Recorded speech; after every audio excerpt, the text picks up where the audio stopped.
Hello students, welcome to our English session. Today we are going to read a poem which is titled Comparisons. The poet of this poem is unknown. It is a very interesting poem.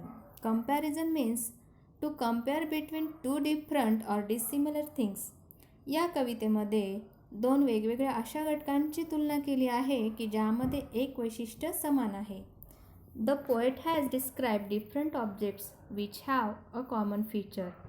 So let's proceed with this poem. Fast as a spaceship, slow as a snail means the speed of a spaceship is very fast and the speed of snail is very slow. In these two lines, the poet has compared the speed of spaceship and the speed of a snail. Snail means goggle guy. So, what is the common thing in spaceship and snail? The common thing is the speed.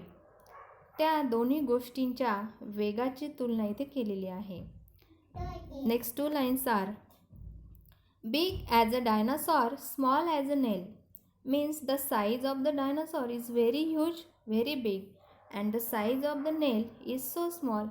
The poet has compared the size of dinosaur and the size of nail. इथे कवीने आकाराच्या बाबतीत तुलना केली आहे. Next lines are fierce as a tiger, gentle as a lamb म्हणजे वाघासारखे भयंकर आणि जेंटल ॲज अ लॅम म्हणजे शेळीच्या कोकरासारखे कोमल. So there is a comparison between aggressiveness of a tiger and gentleness of a lamb. Next lines are sour as a lemon, sweet as a jam म्हणजे लिंबासारखे आंबट आणि जॅमसारखे गोड. So here the taste of lemon and the taste of jam is compared which have one common thing is their taste. Next lines are dry as the desert and wet as the sea. The feature of the desert is that the desert is very dry. There is no water. And what about the sea? That there is water everywhere.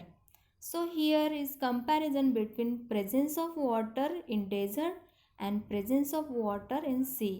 वाळवंट आणि समुद्र यांच्यामध्ये तुलना केली आहे. Next lines are square as a house, round as a pea म्हणजे घरासारखे चौकोनी आणि वाटाण्यासारखे गोलाकार. Here we can see that shape of a house is a square and the shape of a pea is a round shape. इथे कवीने आकाराच्या बाबतीत तुलना केली आहे. Next lines are cool as a cave, warm as a toast म्हणजे गुफेसारखे थंड आणि टोस्टसारखे गरम.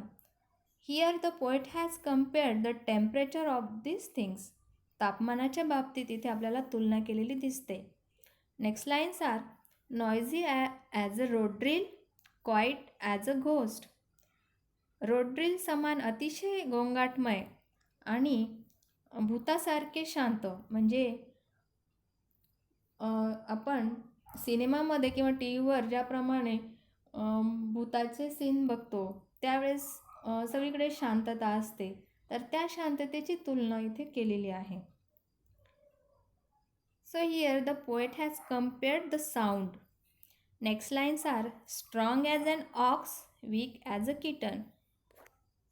बैलासारखे शक्तिशाली आणि मांजराच्या पिलासारखे शक्तिहीन.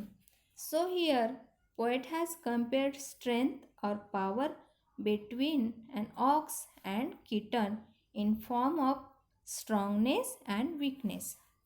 Next lines are hard as a rock, soft as a mitten म्हणजे खडका समान किंवा खडकासारखं कठीण आणि मोजासारखे मऊ.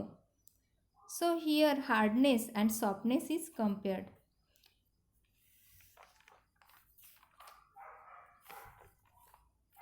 Next lines are dark as a tunnel, light as the moon म्हणजे एखाद्या बोगद्यासारखे काळोखमय आणि चंद्रासारखे प्रकाशमय.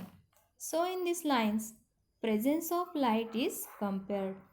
Next lines are night time, midnight, day time noon. म्हणजे रात्रीचा मध्य म्हणजे मध्यरात्र आणि दिवसाचा मध्य म्हणजे दुपार. मध्यरात्र आणि दुपार यांची तुलना इथे कवीने केली आहे. Next lines. Tall as a giant, short as an elf. म्हणजे राक्षसासारखे उंच आणि एल्फसारखे बुटके. The common thing is between giant and elf is their height. Next lines. Crook as a mountain path, straight as a shelf. पर्वतामधल्या रस्त्यासारखा वळणदार आणि एखाद्या फळीसारखा सरळ. So there is a comparison between form and of a mountain which is crook and the form of a shelf is a straight. So, at the end, the poet has summarized the central idea of this poem, and which is the world is full of opposites, so think of some yourself. The poet has described so many things or objects which has one common feature, and think of yourself. In short, the central idea of this poem is there are so many opposite things but have one common feature or one common thing is given. In this way we have seen the poem comparison.